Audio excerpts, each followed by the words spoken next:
আজকের আমি বানাবো ক্যাপসিকামের পকোড়া। তার জন্য ক্যাপসিকামটা ভালো করে আমি পিস পিস করে কেটে নিয়েছি। আমি কিন্তু ক্যাপসিকামের পকোড়াটা ফার্স্ট টাইম খেয়েছি, খেয়ে কিন্তু আমার দারুণ লেগেছে। চলো এখন ব্যাটারটা আমি রেডি করি।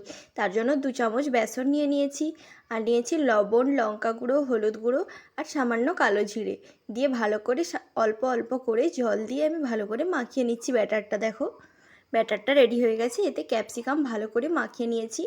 দেন আমি কড়াইতে তেল দিয়ে তেলটা গরম করে নেব। তেলটা গরম হয়ে গেলে আমি একটা একটা করে সব ক্যাপসিকামগুলো তেলের মধ্যে দিয়ে দেব।